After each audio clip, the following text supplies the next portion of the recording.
Live picture there over the Seattle skyline. Of course, you see the Space Needle there in the distance.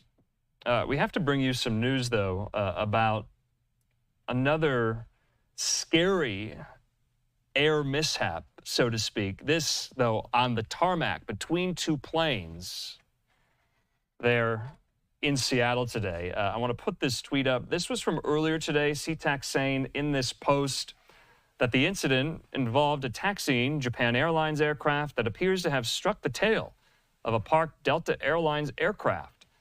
They say there are no injuries reported at this time. They say Sea-Tac is working with both airlines to safely deplane passengers and bring them to the terminal. Well, our colleagues at Fox 13 in Seattle, including reporter Frankie Thompson, with this report. Let's watch.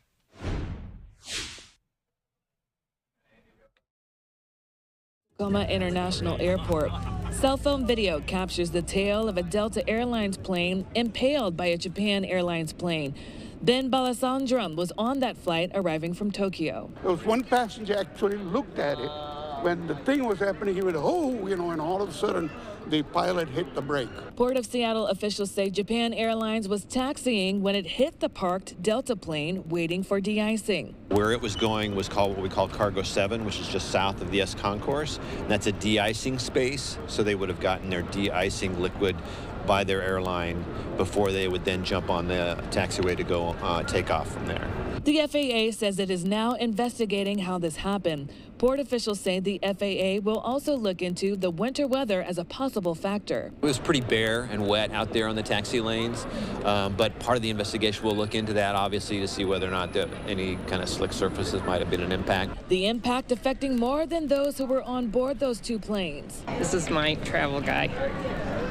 Hi. Passengers who were supposed to be on that same plane back to Tokyo now scrambling to get on a different flight. JAL might book us with another airline, or that they may get the plane fixed, but not today, or they may have another plane by tomorrow. But they haven't even really sorted that out yet. They're trying to figure out a flight to get us direct to Bangkok now from here today. Maybe. Delta says all 142 customers, pilots, and flight crew were okay. Balasandram says first responders made sure everyone on their international flight was okay too. When they allowed the fire department, 5 people come in, and they were going from chair to chair checking on the passengers. Everybody was, okay, giving thumbs up, yeah.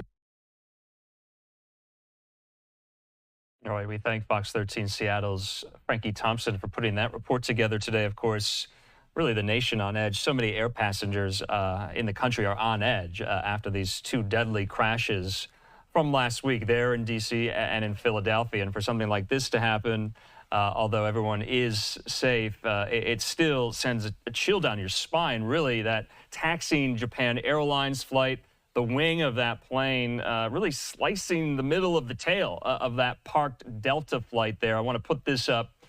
Seattle Airport saying all passengers from the morning incident involving Japan Airlines Flight 68 and Delta Airlines Flight 1921 have been deplaned with no reported injuries.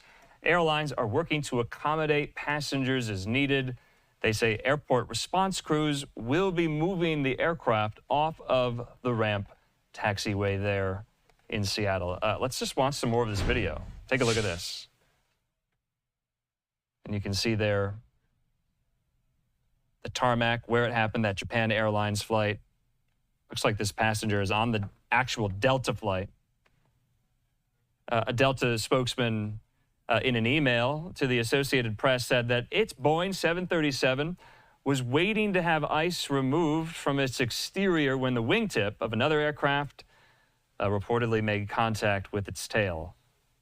So, of course, we're in winter. If you've flown in the last few months, you know your flight needs to de-ice if any winter weather is happening there. So we are also learning, according to the FAA, they will investigate this incident. They have a lot on their hands right now. And we'll see whether or not Transportation Secretary Sean Duffy has weighed in on this. But still really too close for comfort there on the tarmac at Sea-Tac.